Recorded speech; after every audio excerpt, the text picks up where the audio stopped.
Hello everyone, मैं कल्पना आप सभी का स्वागत करती हूँ सान्या गार्डनिंग चैनल में। फ्रेंड्स, ये जो प्लांट है ये कुंद का प्लांट है और ये विंटर में बहुत अच्छे से फ्लावरिंग करता है। और ये जो मैं वीडियो शूट कर रही हूँ ये 2 दिन पहले का है और इसको मैं रिपोर्ट करने जा रही हूँ। रिपोर्ट करने के बहुत सारे कारण होते हैं प्लांट्स को, लेकिन आज मैं किस कारण से इस प्लांट को रिपोर्ट करने जा रही हूँ। फर्स्ट तो आपने देख लिया इस प्लांट का जो पॉट है वो टूट चुका है और ये जो पॉट है ये सीमेंट का पॉट है। सीमेंट के जो पॉट्स होते हैं वो लंबे टाइम तक नहीं चलते। सेकंड, मैं आपको रीज़न दिखाने वाली हूँ। पहले मैं जो ये प्लांट है इसको मैं पॉट से बाहर निकाल देती हूँ। ये जो पॉट है ना वो नीचे से तो क्रैक हो गया है, बट ऊपर का जो इसका पोर्शन है ना वो बहुत ज़्यादा हार्ड है, जिसकी वजह से ये निकल नहीं रहा। तो चलिए पहले मैं इसे अच्छे से निकाल लेती हूँ बिना रूट को डैमेज किए हुए। तो इस प्लांट को पॉट से निकालने में बहुत ही ज़्यादा मेहनत करनी पड़ी, वो इसलिए क्योंकि जो पॉट जो आप देख सकते हैं इसकी जो रूट्स है ना वो कितनी ज़्यादा बढ़ गई हैं, जो कि पूरे पॉट को अच्छे से कवर कर लिया था, बिल्कुल भी निकल ही नहीं रहा था। तो सेकंड रीज़न ये है कि आपके प्लांट की जो रूट होती है वो रॉट हो जाती है। रूट रॉट का मतलब होता है कि आपके प्लांट्स की जो रूट्स है अब वो इतनी ज़्यादा बढ़ गई है कि अब उनको स्पेस ही नहीं मिल रहा है कि वो कहाँ से बढ़ें। तो इसलिए आपका जो प्लांट है वो देखने में तो हेल्दी रहता है, लेकिन वो बढ़ता नहीं है, उसमें फ्लावरिंग भी अच्छी नहीं होगी। तो आप देख सकते हैं इसकी रूट्स कितनी बड़ी हो गई हैं।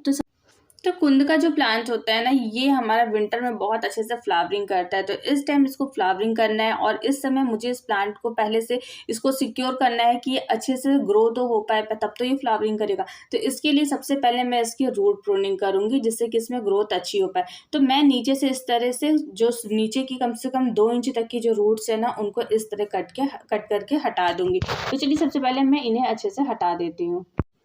फ्रेंड्स, मुझे जो प्लांट्स हैं उनको रिपोर्ट करने में ज़्यादा प्रॉब्लम नहीं होती है, लेकिन इस प्लांट की रूट्स ही हटाते हटाते मेरी तो हालत ही ख़राब हो गई। तो बस फिर साइड से भी आप देख सकते हैं कि रूट्स जो हैं वो कितना ज़्यादा सॉइल को मतलब जकड़ ली हैं, जिसकी वजह से जो रूट्स हैं वो और बढ़ ही नहीं पा रही है। सॉइल जो है उसमें कोई जो भी पोषक तत्व है वो पहुँच ही नहीं पा रहे हैं। तो इसके लिए मैं सबसे पहले साइड से भी जितने भी इसके रूट्स हैं इनको हटा लेती हूँ। तो फ्रेंड्स, ये देखिए मैंने रूट प्रूनिंग कर दी है और साइड से जितने भी इसके रूट्स थे उन्हें हटा दिया, थोड़ी सी सॉइल भी अच्छे से हटा दिए। अब मेरा जो प्लांट है ये पॉट में लगाने के लिए तैयार हो गया। तो फ्रेंड्स, इसको मैं इस तरह के मिट्टी के पॉट में लगा रही हूँ। अभी मेरा इसमें मोगरा का प्लांट था जिसको मैंने रीपॉट किया है, तो मैं इस वाले पॉट में इसको लगाऊंगी। तो ये 12 इंच का पॉट है और मिट्टी का पॉट है, तो लंबे टाइम तक ये सर्वाइव भी करेगा। तो सबसे पहले मैं नीचे एक ठिकरी रख दी है, उसके बाद मैं इसमें थोड़ा सा सॉइल भर दूंगी।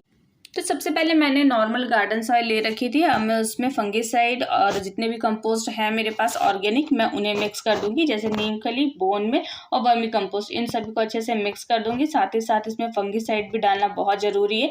तो इस तरह से सभी को मिक्स करके अब मैं सभी को पहले अच्छे से सॉइल के अंदर मिक्स कर लूँगी, जिससे कि जो भी मैंने फर्टिलाइज़र ऐड किया है सब अच्छे से सॉइल में मिक्स हो जाए।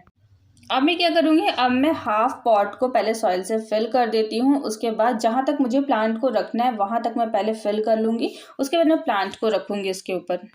प्लांट को सॉइल के ऊपर हम पहले रख के चेक कर लेते हैं कि हमें जितनी हाइट चाहिए अपने प्लांट की उतने पर ठीक है। अगर ठीक रहे तब हम उसके साइड में जितनी हमें ज़रूरत है हम उतनी सॉइल को फिल कर देंगे। चलिए जितनी भी सॉइल मेरे पास बची है मैं उसको पॉट में फिल कर देती हूँ। तो देखिए मैंने अच्छे से सॉइल फिल कर दिया। सॉइल फिल करने के बाद मैं उसको फुल पॉट भर के पानी दे दूंगी, जिससे जितनी सॉइल को भी अंदर एडजस्ट होना है वो अच्छे से एडजस्ट हो जाएगी।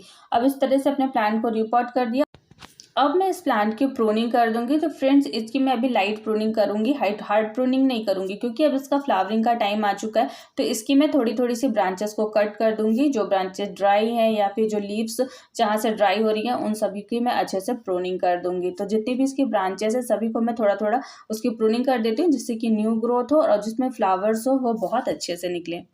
तो फ्रेंड्स, इस तरह से प्रूनिंग कर दूंगी। प्रूनिंग करने के बाद मैं अपने प्लांट को फुल सनलाइट में रखूंगी, जिससे कि मेरा प्लांट जो है वो हेल्दी ग्रोथ करेगा और बहुत ही जल्दी इस पर फ्लावरिंग भी स्टार्ट हो जाएगी। तो अगर आप भी अपने कुंद के प्लांट को रिपोर्ट करना चाहते हैं तो अभी इस नवंबर स्टार्टिंग है, आप इसे रिपोर्ट कर सकते हैं। तो मेरा आज का वीडियो आपको कैसा लगा आप मुझे कमेंट बॉक्स में कमेंट करिएगा। अब हम मिलेंगे एक नए वीडियो के साथ, तब तक के लिए बाय।